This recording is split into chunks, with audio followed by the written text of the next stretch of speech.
What's good, everybody? Welcome to Origin Story, the podcast that interviews creators about where they came from to understand how they got here. My name's Phillip Russell, and I'm with my co-host, Ben Thorp. Ben, we have such a fun conversation today. I was editing through it, and I was just like, damn, this one is really, really good. We interviewed an author by the name of Lydia Millet. She's written dozens of novels and story collections, and one of hers has been nominated for the Pulitzer Prize, as well as the National Book Award. We interviewed her about her newest novel, A Children's Bible. And man, I just really had a lot of fun talking with her. Yeah, this is, I think, such a fun book. You know, it's a book that has to do with a family kind of waiting out a storm. It's also kind of about the apocalypse and about kind of the children's relationship with their parents around the climate apocalypse and these feelings of kind of blame and responsibility and, you know, how we got to where we are. And so I think it was a smart book and an interesting book and a book that both of us were like, okay, this is good. And then, as I think often happens with these conversations, we started talking to Lydia, and like I am now a full, like I'm ready to start the fan club, full blown like Lydia Millet stan as we sit here today. Yeah, it's funny. Like I wasn't familiar with her work prior, despite like all the accolades she's gotten over the years. And you know, for one, and Lydia agrees in the interview, I love short books. I love like a good short novel, and a children's Bible is definitely that. And it was really, I don't know, she's just very down to earth. I felt like I was talking to somebody that I've known for years. And I think I really appreciate that, especially when you're dealing with somebody who like literally has been nominated for like the biggest awards in the country, you know, in terms of literature. Also, you know, this book just comes, I think, at a time where so many of us, as well as we've talked to some people on this podcast, are thinking about climate change, you know, many people's indifference toward climate change and how we can, you know, combat it. And the novel does a really good job of nuancing, especially how younger generations, Gen Z or whatever, you know, we call the people after Gen Z, how they're feeling kind of growing up in a world where it was ending from their birth, essentially. Yeah, I think, you know, if people listen to the Tali episode from a couple of weeks back, it'll be very familiar. I think in a similar way, Lydia is very interested in kind of the liberal failures to conceive of and reckon with climate change. So there's a lot of that there. And then, you know, just to reiterate, yeah, I mean, I think I went in feeling a little bit sweaty, right? Like you look at the list of accolades for a person like this and you're like, oh boy, like don't want to mess this up. But just super, you know, puts you at ease from like the first moment. Super fun to talk to. Yeah, Lydia, huge fan. Right. Yeah, it's funny. I think all interviewers probably know or will experience a moment where, you know, we're really used to kind of being the ones that ask the questions, right? And I think at least for me, there was a great moment in the conversation where, you know, I'm talking about something from my own life and kind of my own misgivings as a way to set up a question for Lydia. And she kind of, you know, she answers it splendidly, but then throws it back at me. And it's like an, oh shit, like, I guess I need to think about, you know, my own feelings and that I'm kind of extrapolating in order to ask you something. And it was just a really interesting conversation in that way. Yeah, 100%. So yeah, without further ado, how about we just let them listen? We're really excited for you all to listen to this conversation about A Children's Bible by Lydia Millet.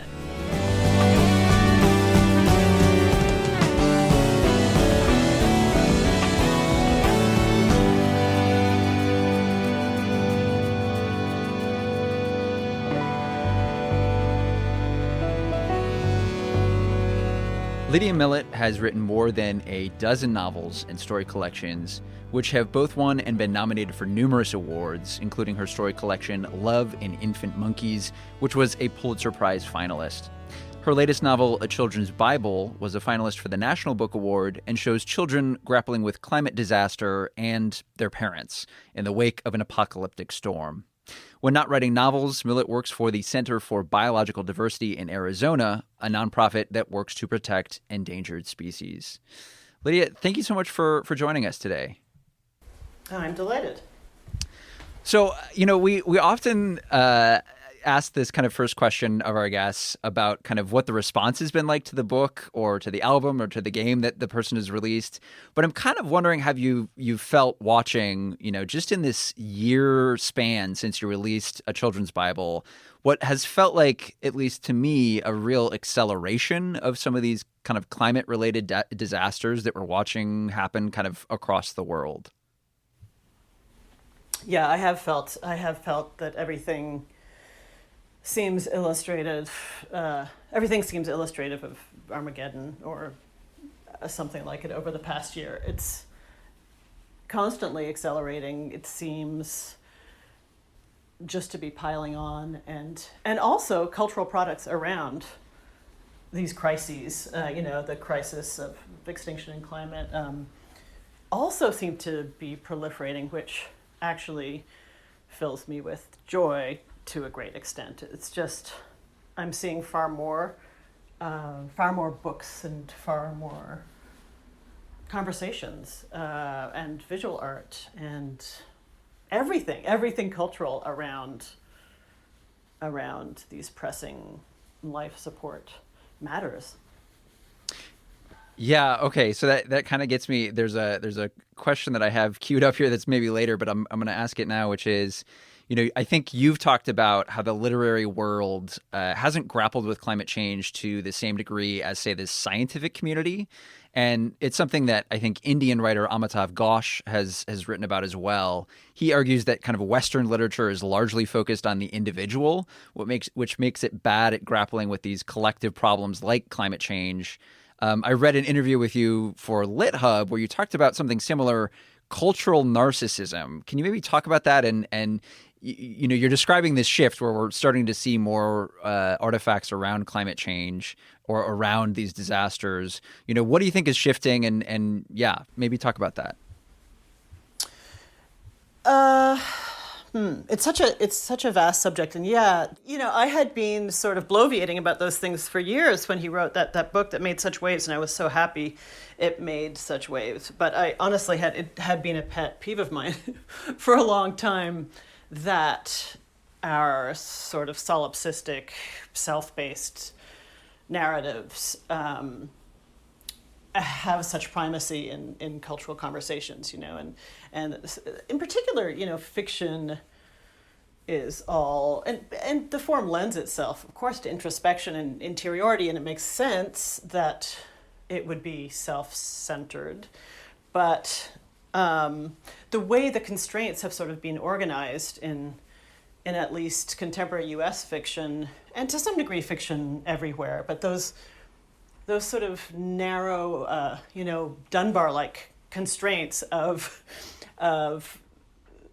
suggesting that the mind can only encapsulate or deal well with, assimilate small groups, small social groups rather than larger groups, I think are kind of perfectly reflected in the way we operate fictional universes for the most part. And this applies to movies as well as books, but locating everything that happens in the realm of the personal and the domestic and the transactional and the relationship, small sort of micro-social relationships between individuals being the locus of all satisfaction and all distress and all tragedy. The whole way that we organize fiction around the self, even going back to sort of religious narratives, right? Like Jesus, the one hero story, essentially, has set us up to suffer this immense failure of storytelling when it comes to matters of the collective, like climate change and mass extinction. Yeah, that's really fascinating. I think one thing I really appreciated and didn't really expect when I started the novel was, the plurality of the perspective, and how it starts off from this kind of first person plural we of the children. And I think that, in my opinion, the book does still grapple with maybe our personal responses to these issues, but it does it through this kind of communal way at the forefront. I'm curious, what was kind of the genesis for the project for you, and maybe why was it important to have this, first person collective POV? Well, actually, when I first started it, it was a larger group, and it was more like a horde. The children were more horde-like, and I mean, the parents remain a horde, right?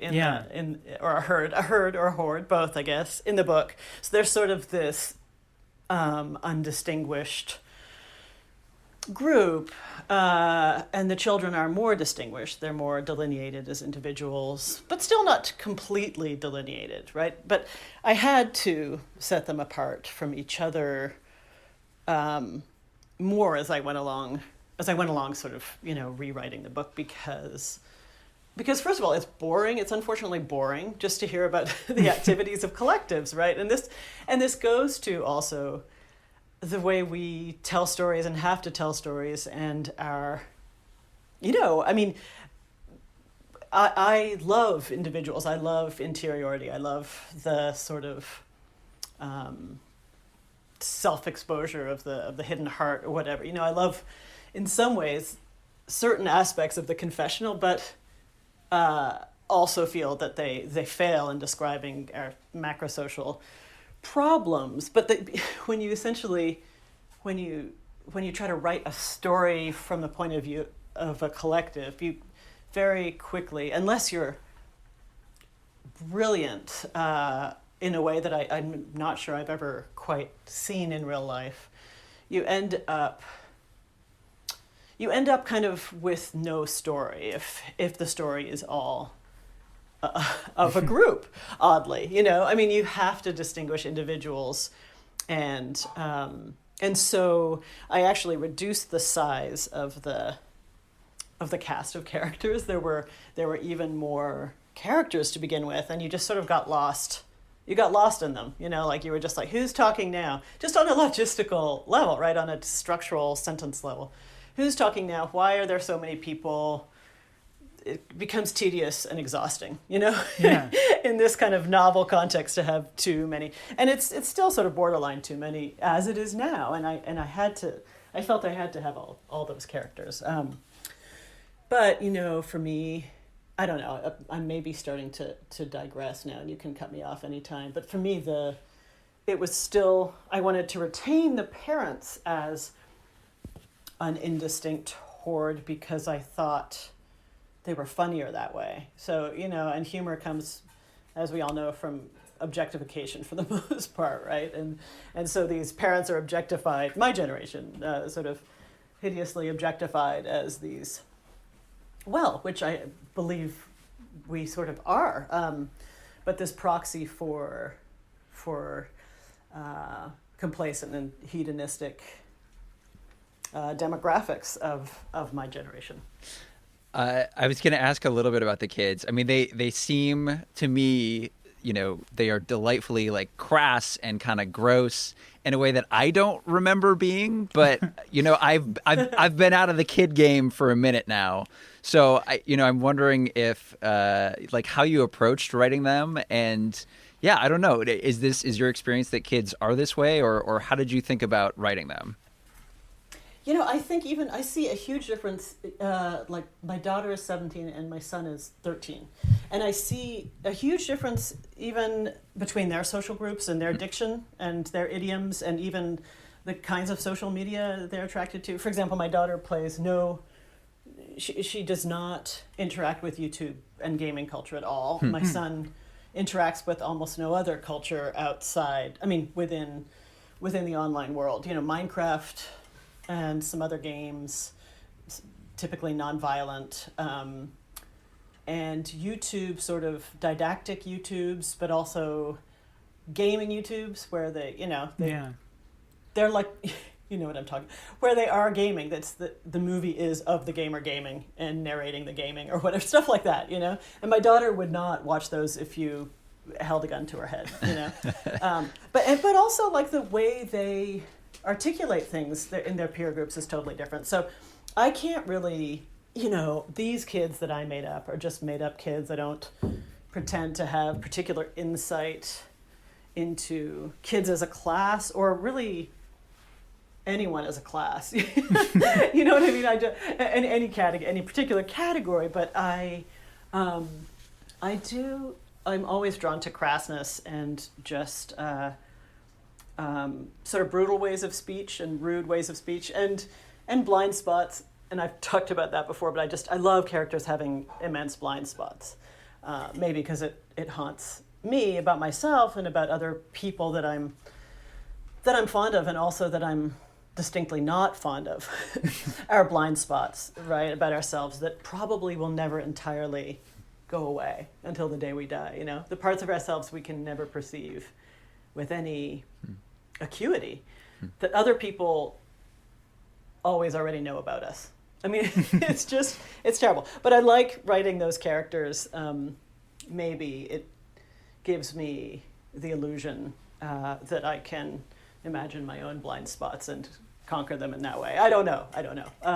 But so the kids are obviously these, in the book, are obviously these flawed characters, as we all are, but then the adults are sort of irredeemably flawed, an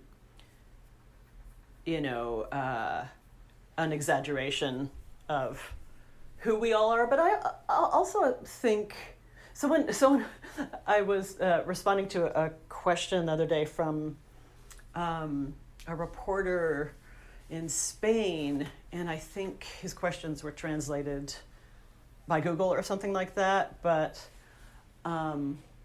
one of the things he said about this book was, it was like, it's so extreme, your portrait of these parents, right? Are we too judgmental morally between generations? I was like, well, I mean, it's not really extreme. And we're not too judgmental. I mean, we're judgmental, but I mean, how can you characterize the inaction and sort of, I don't know, abominable failure of current generations to deal with these things? How can you characterize them as anything less than extreme? It's not a moderate failure. It's not a small mistake. It's not a bump in the road, Like, so the idea that the parents are, doing ecstasy and are drunkards and all of this, but I mean, really, that's a very minor failure compared to the ones that have really taken place in the world around the subject of the problem of the future, right?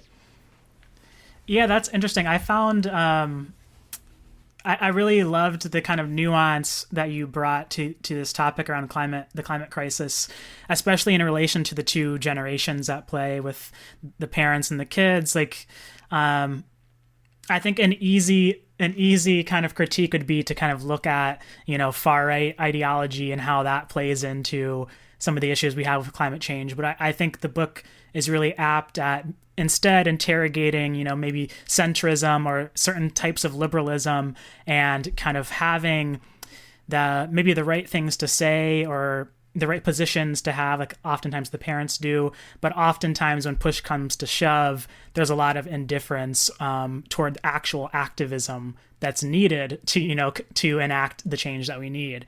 One thing I was curious about is, I could see how the parents in the novel would be fairly polarizing in terms of, everybody's always trying to look for likability or like some kind of redeemable quality to characters in fiction. I'm curious, just, you're already getting at it, but if you could just talk more about this kind of parental herd, as you're kind of referring to it, like how you were kind of conceptualizing that, especially as a parent yourself, writing from the perspective of the kids. Yeah, I mean, I do identify with the terrible parents in the book.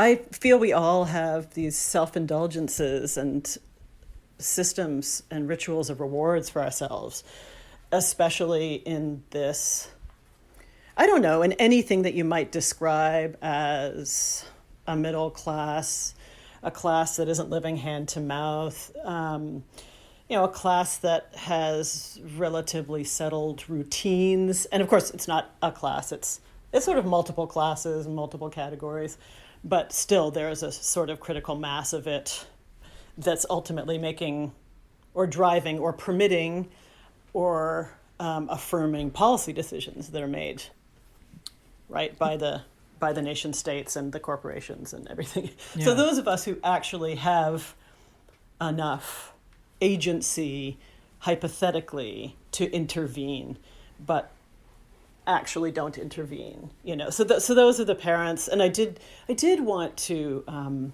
make them not a particularly, not themselves an extreme group in terms of politics or anything like that, just a sort of middle of the road to my thinking, maybe progressive or liberal on an American spectrum, but on a world spectrum, just kind of normalish, because everything's skewed right here, right? Like everything's skewed to the right. What's actually sort of normal here is not what's normal elsewhere. Although, anyway, all kinds of generalizations being made there, and there's right-wingery everywhere. Still, we kind of have been doing it most egregiously recently, and I didn't want to. I have in the past sometimes chosen to sort of shoot fish in a barrel in some of my work, because it is fun also to shoot fish in a barrel. Even though I bear the fish no ill will, but it is sometimes, it's sometimes really hard to resist, sort of sticking pins into a Trump balloon or whatever. But it's not finally, I don't know, it's, besides being depressing and sort of obliterating finally, it's also so kind of simple and dead-ended and reductive in itself that you can't really take it anywhere. I think the interesting things are in all the nooks and crannies around normalcy and what passes for normal behavior, in the kind of culture that we have now. So the parental horde or the parental herd is sort of a beast that has, I don't know, many legs and one head or something in this novel, but also just, kind of consists of people that I've known, people that I've been, sort of little bits and pieces and figments from how people actually are in their settled middle class lives now in the United States, and just how difficult it is to actually convince ourselves of an emergency, even in the middle of multiple emergencies at once, as we have been this year and last year, right? Just multiple emergencies, and it just always ever seems to kind of get worse. I was in Maine over the summer, and there was this odd feeling of sort of being in the before time, because COVID wasn't big there and you could go out. I normally, I live in the desert in Arizona, where there's a lot of anti-masking and a lot of anti-vaccination sentiment, and there's, just a lot of, there are a lot of Trump trucks with big flags on them and things like that. And so Maine, sure, those things existed there, but there wasn't as much sort of anti-vaccination and anti-masking and stuff, because there didn't have to be, sort of, because the rates of infection and contagion were so low. So like you could go to restaurants and you could go on boats and to bars, and it felt like this little kind of a little bit like the summer in the beginning of this book, where they're just in this Edenic kind of moment before the shit hits. And it felt like a return sort of to that, just briefly for the 2 months that I was there. And then but then everything's back again, and the wildfires and the everything and the Delta and the terrible politics and Texas Yeah. vigilantes and all of that, and it seems to be this curve that is, getting steeper instead of flattening, right? Instead of flattening, we're not flat. The curves are just not being flattened sort of across the board. And I don't know. Where was I even going with this? What was the question? I think it was this question about the parents and kind of how you thought about kind of making them. I think one of the things that stood out to me is, I want to fully be a part of the group of the kids, right? Where I'm like, parents, what have you left us with? What have you done to us? But I also feel, sometimes like I am a member of this kind of like liberal group where I'm like, am I doing enough? How complicit am I in everything that's happening? Have I done enough? And so, when we get that scene at the end where the parents are basically asking the kids, like, do you blame us for this?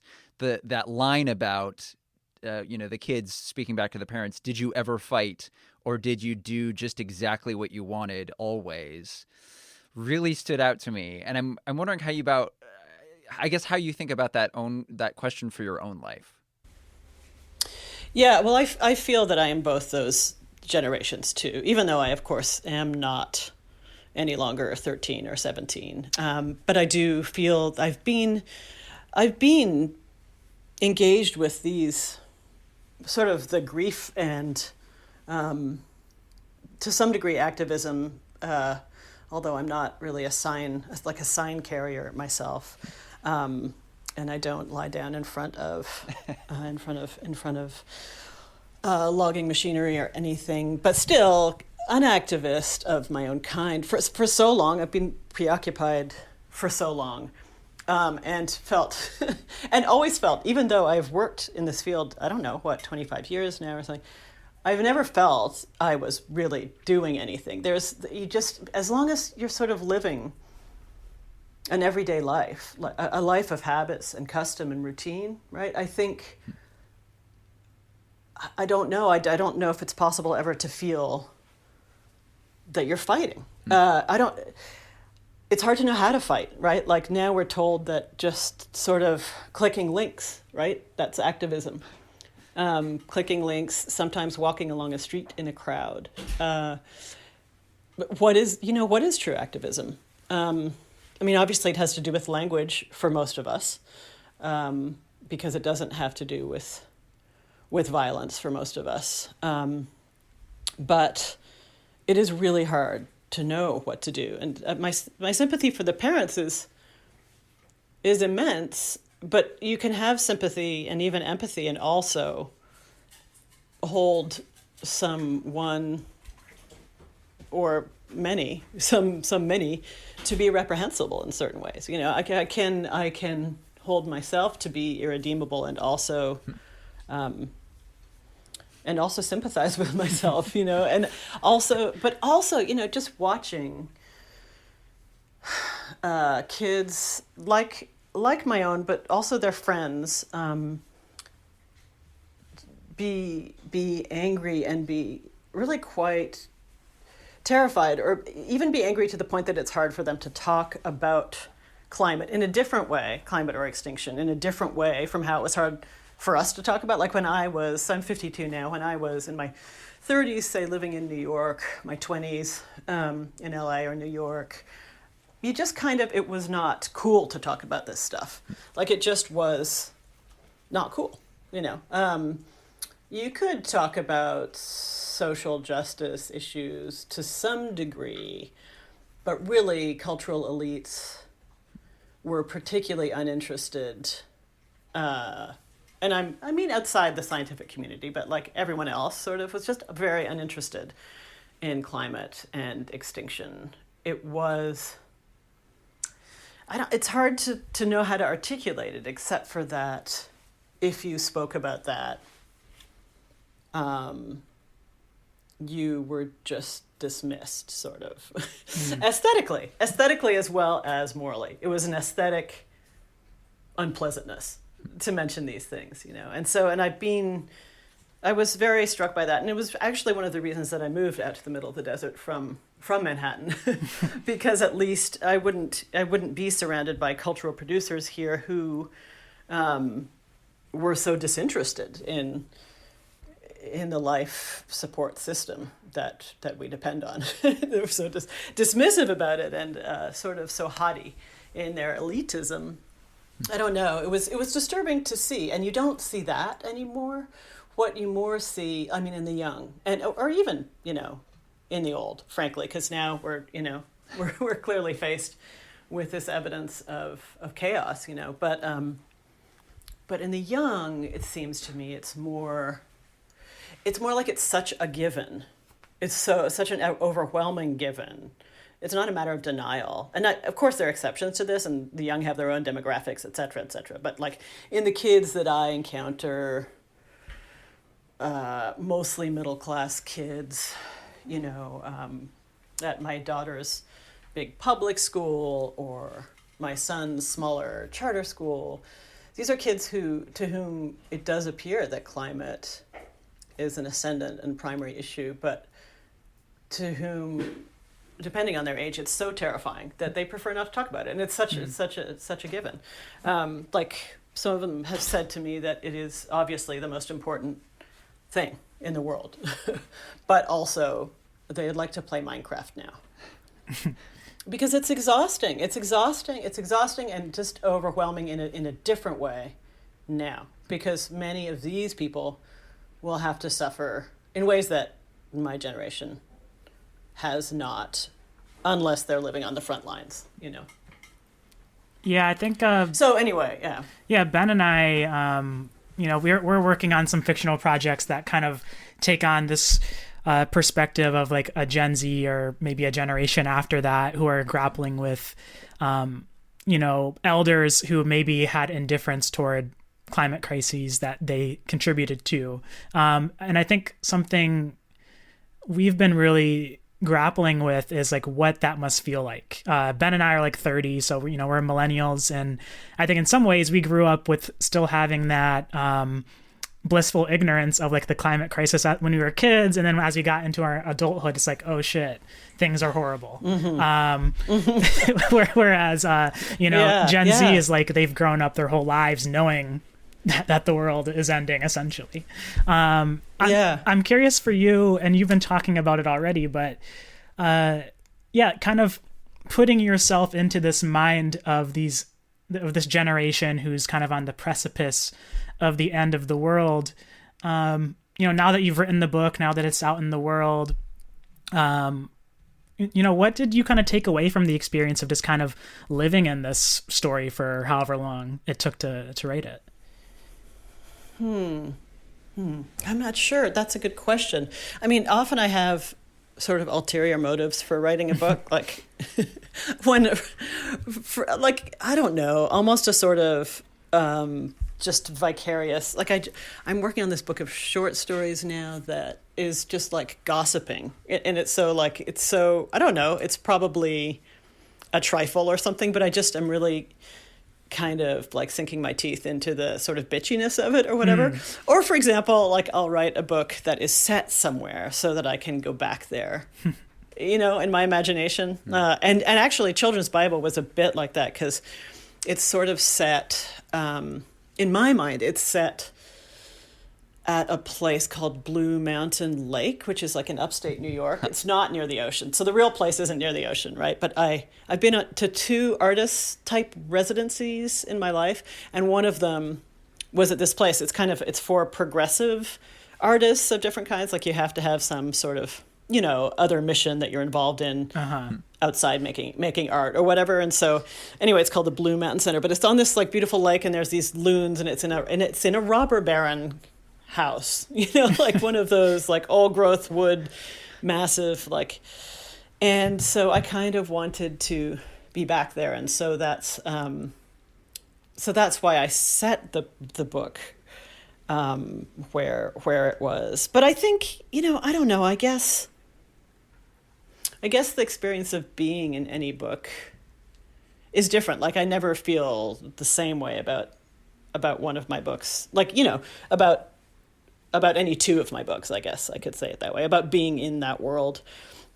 Some worlds you're in a hurry to get out of more than others, or some you want to stay in for longer. I did this trilogy that starts with a book called How the Dead Dream, and then the second one is called Ghost Lights, and the last one is called Magnificence. And in that case, I actually want to stay in the world with the same characters, because that the books all contain the same people, and I just didn't want to leave them, but I also didn't want to write a really long sort of doorstop of an Infinite Jest kind of book, like I like short books.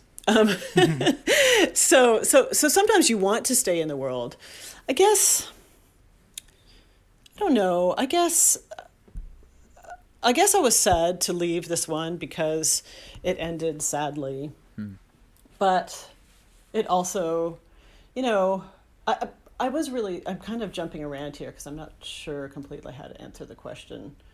But I was really surprised that people liked it and read it as much as they did. I will say that.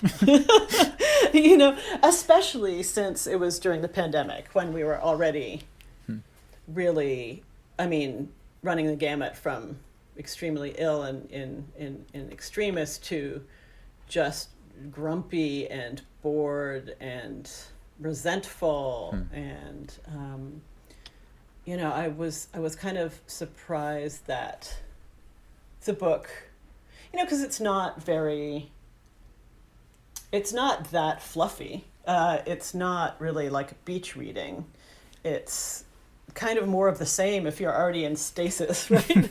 And here's this book that also is about people in stasis. So I guess what shocked me was that people had any patience for it in that situation. So anyway, thank you both for having patience for it, I guess. No, I was just going to say, I feel like I really have craved this kind of, media. I guess thinking back in the context of Amitav, and I just find so few stories that are willing to, I don't know, like grapple with these feelings of despair and grief and doom. And I think you're right that that's shifting, but yeah, there was a time, I think, in the middle of all this where it was just like I was so hungry for this. Yeah, weirdly, despite like everything that was going on outside, but I just couldn't get enough of, things that were speaking to this feeling in me that everything was collapsing. Yeah. I'm reading Ben Ehrenreich's book. Have you guys read that yet? Desert Notebooks, it's called. I don't think so. No. It's not fiction, so it's called Desert Notebooks: A Roadmap for the End of Time. Wait, I'll show it to you. One sec. It's just so great. I love it so much. It's like okay. that. Anyway, I highly have recommend it, but I haven't read it yet. It's sitting on my shelf. Yeah, it's really, really amazing for just like talking about the end times and. As the name suggests, but really this sort of, I don't know. I do think there's more nonfiction coming out now that seriously grapples not in a kind of whingy or sort of like stodgy way, but like in this really passionate way that's also subtle and nuanced and not icky. It's not cringe at all, as my son would say, but like it is sort of existential, there's just so much coming out, and I see a lot of nonfiction in particular that does this so well. Lisa Wells' new book of essays is another example, which is really, really good. That's essays, and this is just like a long book, but it has a lot to do with time and how we conceive of time and the end of time, and stories that various cultures have told, like the Maya, about time and monsters and. Anyway, it's a great book. So that was quite a digression. But I do see way more that I actually like, because I've always had trouble in the past reading, say, nature writing. I've always had trouble with. Some I have really liked, but it's not been what I gravitated toward. I'm much more likely to read something, I don't know, set in a city and involving someone just like walking around and thinking than I am to read a book about bucolic life or something like that. but now all of a sudden there are these ways of writing I'm seeing where apocalypse is thought about in ways that actually are both ingenious and I don't know, in which the argument doesn't need to be made anymore. Like I feel books have sort of been, or people or the cultural conversation have been for so long have been struggling to convince, right, other parts of the culture that bad times are here again and really worse times than ever before and stuff. And I'm so sick of having to make that argument and listen to it. Like the science has been in for a long time, you know? Can we not have that conversation anymore? It's really boring, and it's also sort of just feels pointless, right? It's sort of, it engenders like despair and disgust and stuff. So let's talk about what's next. Now that we know where the science points, let's talk about what to do in this new world and how to stop the worst from happening and things like that. Like, I'm really, yeah, I've been really happy to see such good work. A lot of it is coming out of younger writers, I think. I mean, Ben's just, I believe, a few years younger than I am, maybe like 5 years or something. Lisa Wells is maybe like 10 or 15 years younger than I am, something like that. But really out of people in their 30s and 40s, I feel almost more kinship with the stuff that's coming out now than that which was coming out, you know, when I was that age, or even from writers my own age now, maybe. Yeah. Or a little older. You know, I feel just more kinship with this next, I don't know, decade or a couple decades of new work. Maybe this connects, but one of the things that stood out that I kind of wanted to get you to talk about was the way that there are kind of old religious stories in a children's Bible, but they feel recontextualized. That Jack is kind of reading these kind of old stories and then trying to give them a new meaning in this new context. And there's the point where he's talking about kind of Genesis, and he reads that line, "If you have a nice garden to live in, then you should never leave it," as kind of the takeaway or the lesson. And I think to some degree, you're kind of talking about it, which is like reframing these old stories in our new context, as we understand the world to have changed. What is the role of storytelling, or what are the role of these old stories that we've been telling ourselves for a long time? And so I'm wondering what you think that is, and what was the purpose of kind of this religious storytelling showing up in a children's Bible? So yeah, that's a hard question to answer as well as you've asked it. That is, like, as concisely or with as much linear purpose. But essentially, I think first of all, I think we definitely need new stories. We may need a new religion. We may need a new way of understanding the old religions if we're going to get out of this. It does seem like we need a sort of spiritual ideology isn't quite the right word because it's obviously so loaded, but a sort of a spiritual, we need spiritual leadership around these things. You can't accomplish like a paradigm shift on the scale that is demanded here without without philosophical and existential change, and really without a change of affect that is not only like culture wide, but, global. I mean, there has to be just something extraordinary has to happen, right, to save our asses here. And it certainly involves storytelling, and it may involve, as Kim Stanley Robinson, the science fiction writer, suggested in his new novel about climate change, it may involve religion. Unfortunately, like, the history of like religions invented overnight is not necessarily a stellar one. They tend to meet with ill ends.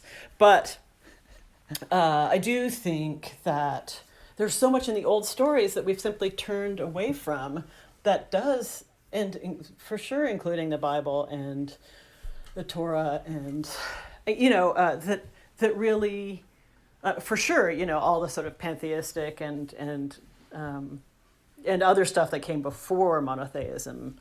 But even within monotheism, there's so much that points us toward the world of other animals and the world of the wild. And we've simply chosen to sort of edit out those stories in order to pursue, the kind of market capitalism that we have felt so wedded to or have been driven to over the past couple centuries.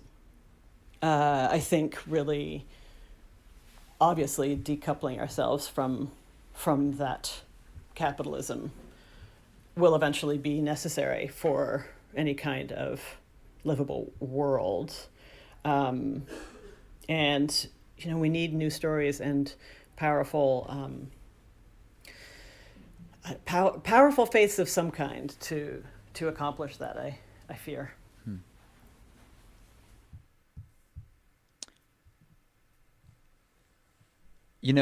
I think one of the other questions was just, you've written 13 books, and I guess short story collections. What is your relationship to writing, and maybe how has it shifted, over the course of all of this writing that you've done?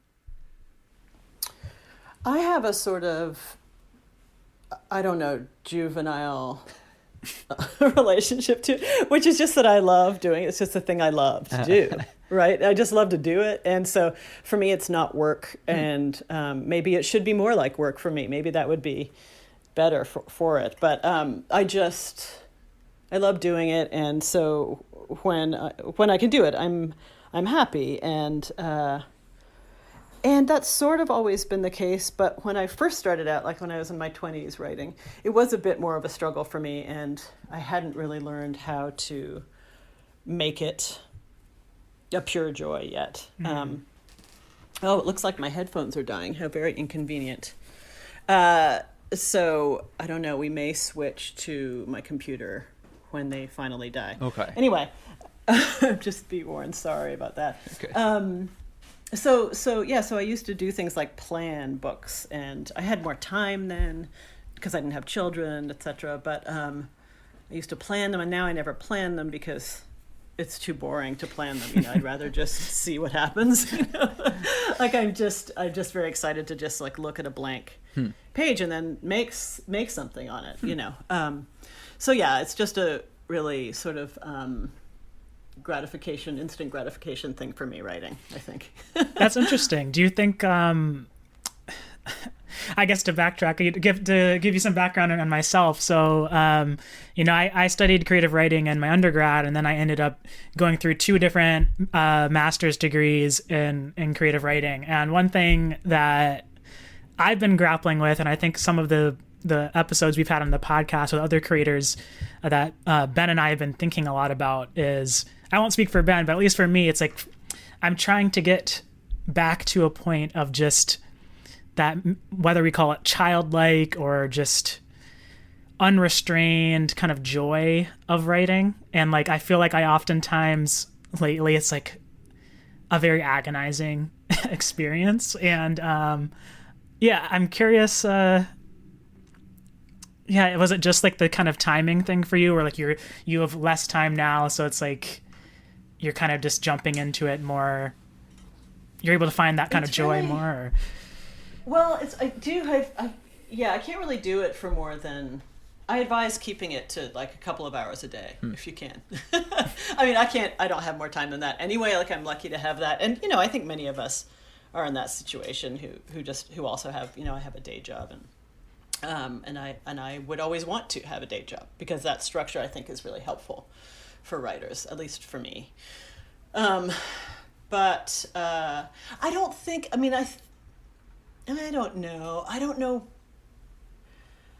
I guess just one of the ways to joy, well, it is the fact that that I don't have to be like involved in any kind of committee deliberations or anything like that when I do my own work. Like I wouldn't enjoy television writing, say, as much. I don't think it would be terrible, but it wouldn't be anything to do with what I do now, like just the fact that no one can say what I'm going to do with a thing is very liberating, right? Like that you just get to do whatever your head wants to do. It's just, that's a great joy to have that like privacy and also that freedom to make something.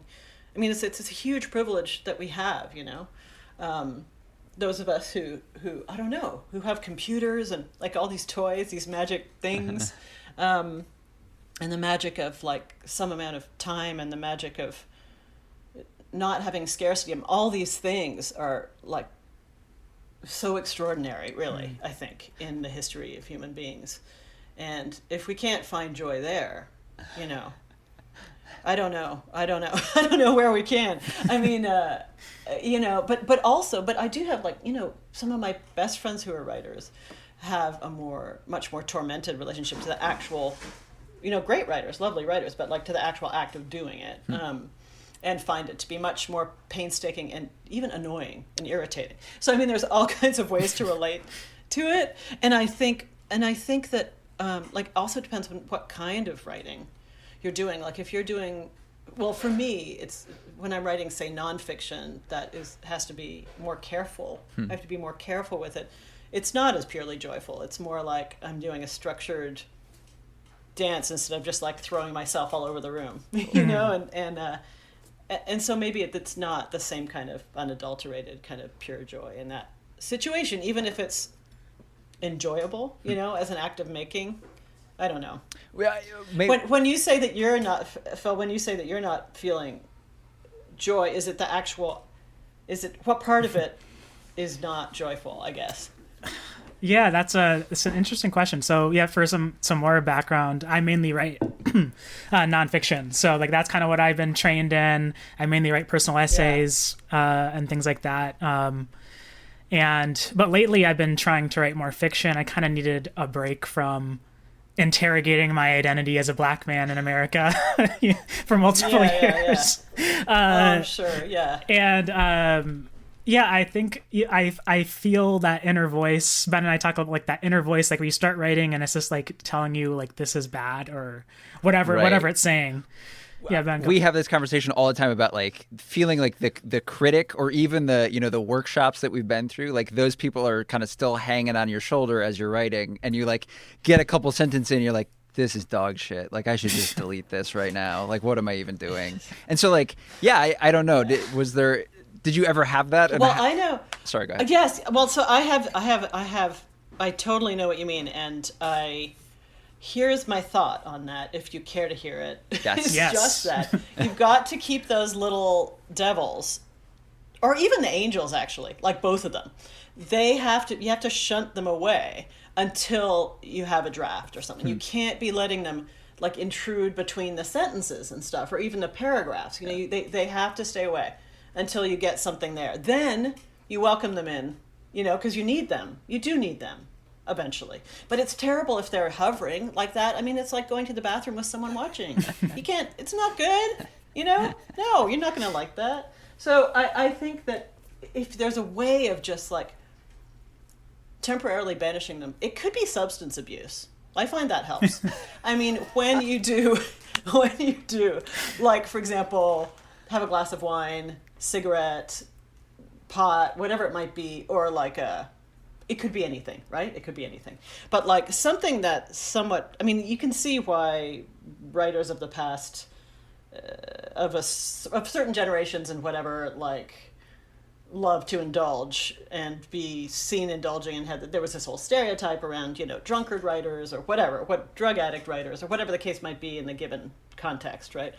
But it is good, I think, partly because those things that release you from inhibition also release those critics when they need to be released, and then they can come back later, like when you're sober or whatever, So just a little advice. Doesn't have to go on the podcast. Substance abuse. Okay. But no, I do actually think that it is more difficult with nonfiction, at least in my experience. It is more difficult, especially like I'm writing a thing too that's like a book-length nonfiction thing, and I've just had to like just tear it apart and try to rebuild it and stuff, because well, first of all, it's not my area of expertise, but I really wanted to write it, and it's about all these lofty and heavy things, and it's learning to situate yourself in that. I think is incredibly difficult. Like I think. So Phillip, so whatever you're doing, like that's more if you're doing nonfiction in which you also play a role. I think it's quite difficult compared to fiction. And I don't think I just say that because I am a fiction writer. Honestly, I think that whole negotiation is very complex and does require, like, partly because it does require these levels of self-awareness and as you're writing even that are inconvenient, in my opinion. Like that just... It's nice to get rid of yourself, right? And I love that about fiction, where you can at least get rid of the obvious, like, version of yourself and rely on abstractions about yourself or whatever, you know what I mean? Yeah, no, I love that. I love that, just what you said, that it's nice to get rid of yourself, sometimes in fiction. Yeah. That's great. I am not sure that I answered or whatever that originally was. I just feel like I meandered off a path there, so I hope it wasn't No. You were Okay. right on the path that entire time. Okay. That was exactly. Okay. I think that was exactly what you're looking for. Good. Phil, do you have anything else you want to ask? I'm looking at our list. We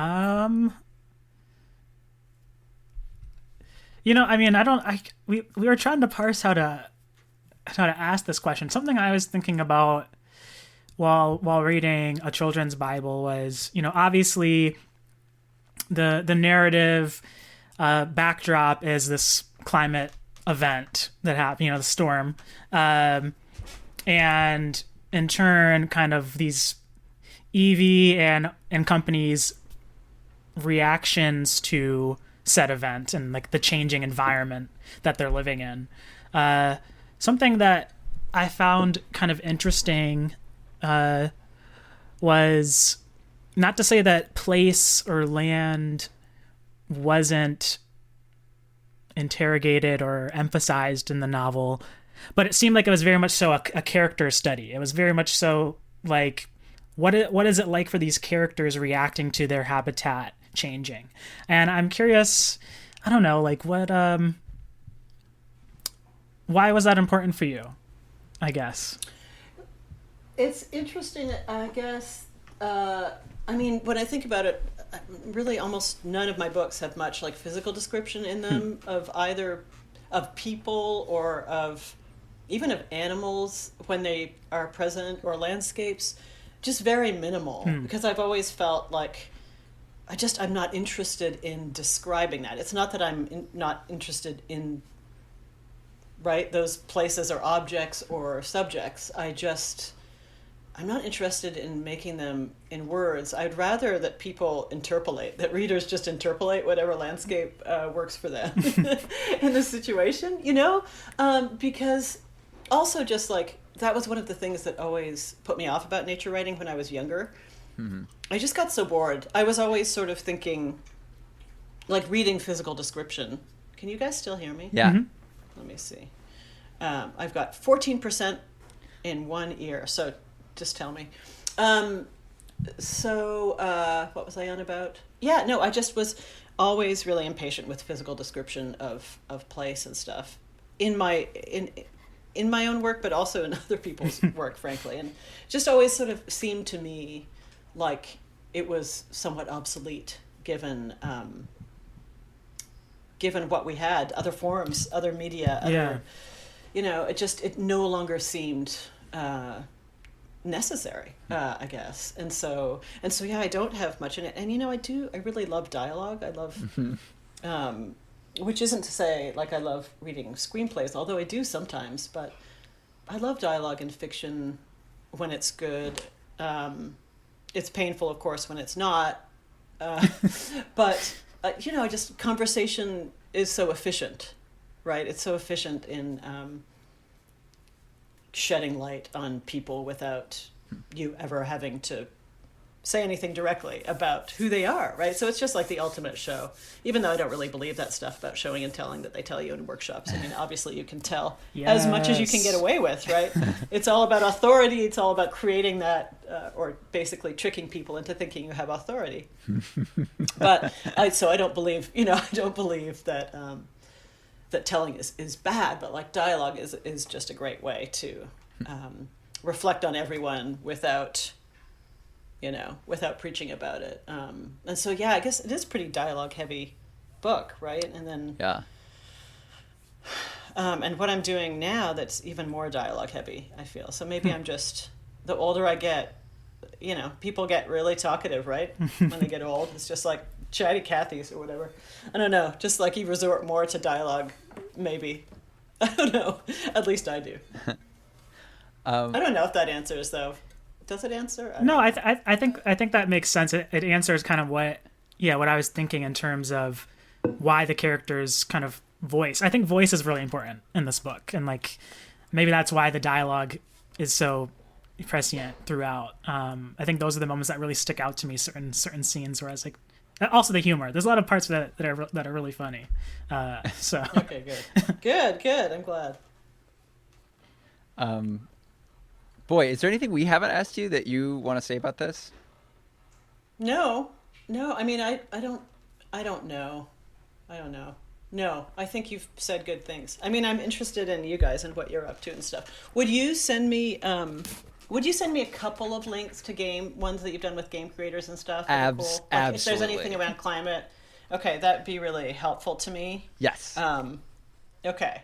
We're gonna get your kid. But I'm also interested. We're gonna get your kid playing some Umurangi Generation. It's on. That's awesome. Is that Japanese? No, it's Maori. It's a Maori creator. Maori. Yeah, living in Australia. Made this. It's like a photography game where you go around, but it's like the end of the world. Very good. Oh, that's so cool. Very that good. Sounds really, really cool. He's kind of obsessed with anime, but I sort of want to move him. He's just, I feel like he's saturated with anime, and he needs to like move beyond also. I was that kid growing up, the saturated with anime kid. So yeah, totally. Like I've just heard so many plots at this point. I'm like, let's just go to a like different thing for a while. You know what I mean? Yeah. It's so not funny. It's not a diss. I'm just kind of like, let's get a little diversity in there, you know? Does he show you them? Is this something where it's like you're watching, like he tries, man. Yeah, no, he tries, but I'm always doing stuff, like it's for him, lots of it. I'll be like doing something like his laundry, and he'll be like, look, I'm like, dude, do you want the clean underwear? Because there's just a lot of, but he wants to share it. He's like so excited about it, but I'm just like, yes, I've heard several of these stories. Anyway. That's so good. Anyway, thank you guys for this. I'm going to go back to my day job now. This is really fun, though. Thank you so much for taking the time out of your day. We super appreciate it. Okay, and email me anytime. You guys are great. Cool. Okay. Bye.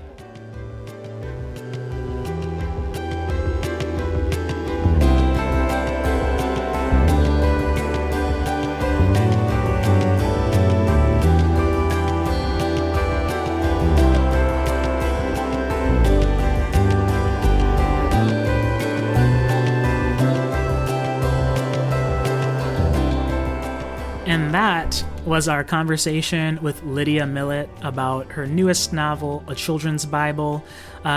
Such a fun conversation. She's so personable and funny, and really good at, I think, connecting with interviewers and just making it a fun conversation. Yeah, and I think the thing that has stuck with me, Phil, you and I have both been thinking a lot about, and I think this has come up in the last couple of conversations where we're starting to think about, like, how do we get the things done? What's our relationship to our art, and like, how do we get it done and get it out there? I think we've had this kind of looped this conversation a couple of times, and she, again, I think has this answer about, like, listen, you kind of got to silence that critical brain while you're at least getting the first draft out there. That can come in later, but at the end of the day, like, you still got to have stuff on the page to work with your critical brain, right? And you can't let that stop stuff from happening. And I think, we've heard that a couple times now. I think that's probably the correct answer. It's a good answer. It's a useful answer. And it was, I think, a good reminder again of just like, hey, get it done. Yeah, it's funny, like in a lot of ways, a lot of the people that we've been talking with, like you said, they are kind of giving us similar advice when we kind of broach those topics around like how do you finish a topic, or like how do you silence that creative or that critical kind of voice in your head. But the thing that's really interesting for me is that people could essentially tell me the same exact thing, but as long as it's from somebody else, I feel like, oh shit, like I guess I haven't thought about it that way. And it's just interesting I think in the context of bigger conversations, how that similar advice or that same advice can hit in different ways. Like I felt like I left this conversation really, maybe it's just a matter of having to be told the same thing a certain amount of times, but like really feeling like, oh, maybe I can, finish this or even start this thing I've been working on. Yeah, 100%. With some light substance abuse, I guess. Yeah, I'm here for it.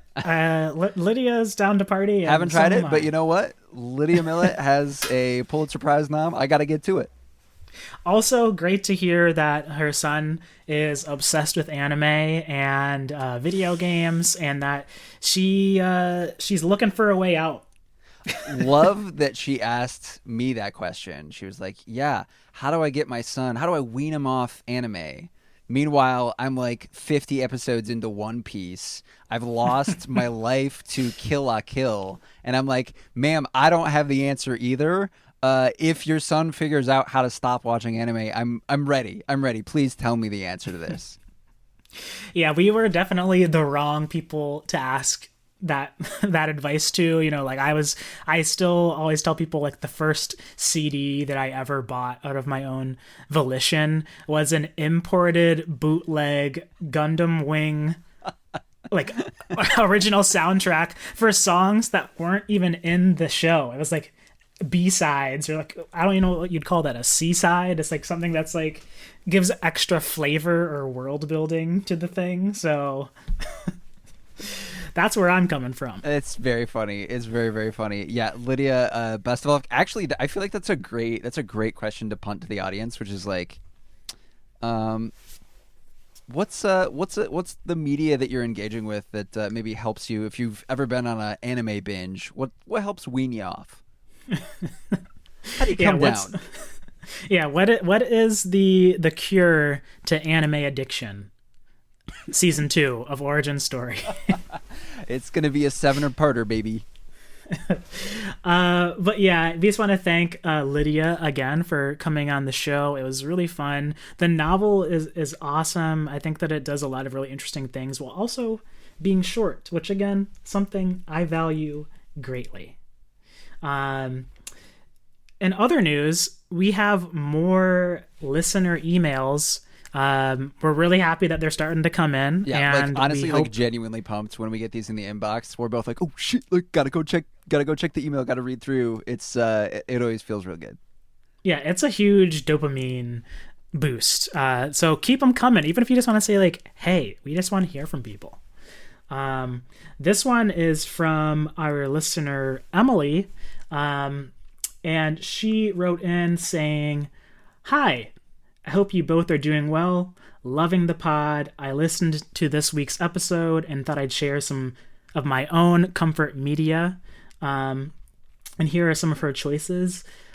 Summer Camp Island helped me through the pandemic. It's calming and positive and really nicely animated, which is kind of the only thing my brain wanted to experience for a long while. Relate. Buffy the Vampire Slayer always brings me back to being a kid in the 90s. Have to say I haven't seen it. I know that's a sin. Slacking, Phil. I'll add it to the list. I feel like I'm failing a lot reading through this list. And Adventure Time, but because I was watching through it while I was raising my Doberman, I got him at 2 hours old and hand raised him. Wow. He was a really sick puppy, so I spent a lot of nights awake, too worried to sleep. He and I just sat on the couch together watching Adventure Time, and now I think I just associate it with the relief that he's thriving today. That is honestly an incredible story. Adventure Time also is that show. I recently started like going through. It's very much a comfort show. I feel like it hits that exact thing where you're like, yes, this is good. See, I'm slacking. I mean, this contributes to the fact that I was this anime addicted kid, like Buffy the Vampire Slayer. I was watching like Gundam or something, you know. You don't Adventure have to say Time. it, you don't have to say it with that tone. Listen, Yeah, I was watching Gundam. While you were watching Buffy the Vampire Slayer, I studied the blade. Ben, that's not what I'm saying. I'm saying like I'm here to say Emily has impeccable taste. 10 out of 10. I'm saying that my taste was so like poisoned growing up that I kind of just like by the time Adventure Time came out, and Ben knows this, like I just basically stopped watching cartoons. It was like it's very hard for me to get back in, but I feel like you anime pilled me and then just left. You just 100%. Yeah. You're like, hey, here's Evangelion. Have you heard about it? And then you just left. That's the way it should be, you know. Passing on the and mantle. I mean, I think that you and Emily are from the same ilk, because her final thing is, as far as games go, Elder Scrolls Oblivion will always make me feel cozy. If I hear a song from it, or even a sound effect for a door opening or a page turning, I'm gonna get shivers. And I'm going to put the sound of a page turning right there. And finally, she says, also, the rat's name is Remy. Fucked up that you read that. You shouldn't have. You know what? I hadn't seen it in a long time. I assumed that the title of the movie, Ratatouille, would be the rat's name. Ratatouille? They must be joking. I gotta say, even, I was telling Melody Hirsch and about this, and she was like, yeah, I don't know how Ben thought that the rat's name would be named Ratatouille, but It also has a rat in it, which I was noticing for the first time. I don't know. I'm a simple man. they thought it through. And then, just in a follow-up email, because I had asked Emily if she had, any questions that she would ask the audience.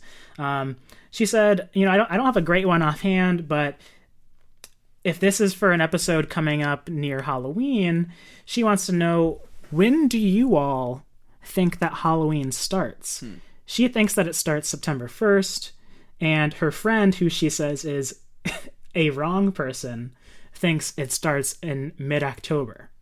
See, I mean, again, I'm obviously biased towards Emily's opinions here, but again, she's correct. Like, we're both in jackets. It was cold today for the first time in like a very long time. It was a hot summer here in Indiana, and yeah, feels like Halloween, spooky season. It's here. Yeah, I feel like Halloween, it probably starts, if it's not the beginning of September, maybe it's mid-September. The crinkly leaves start blowing across the ground. You start seeing the Halloween store go up, where it's a front for something else. Like, there's just a lot kind of happening around this time of year. It gets me thinking about candy and, the past. I don't know. Nostalgia, sadness, and also better days. Death. Yeah. Well, thanks, Emily, for sending those questions and insights in. And yeah, we want to hear from y'all. When do you think Halloween starts? And also, our first question, which was, how the hell do you get somebody off anime? Please, my mom's asking, my girlfriend's asking, they're all asking, like, how Ben, can we get you to stop? In the words of Lydia, I've seen the storylines. There's nothing wrong with them. Like, let's just mix it up a bit. So yeah, again, this episode was really fun to record. If you want to follow Lydia, you can follow her on Twitter at Lydia_Millet. And check out some of her books. She has many to choose from, and we can certainly recommend A Children's Bible. You can find us at Origin Story _. You can find me at sad_radio_lad. You can always find us at originstory.show. Phil, where can they find you? You can find me on Twitter at 3DCisco. And we wanted to thank Ryan Hopper for providing the awesome intro and outro music that you hear every episode, as well as Melody Hirsch, who designed our great cover art and website. And again, if you all have questions, definitely hit us up at theoriginstorypod@gmail.com. And finally, just as Emily has left a review on iTunes, be the ultimate fan. Give us some feedback on iTunes. It definitely helps us with exposure and getting more eyes on the show. And as always, thanks for listening.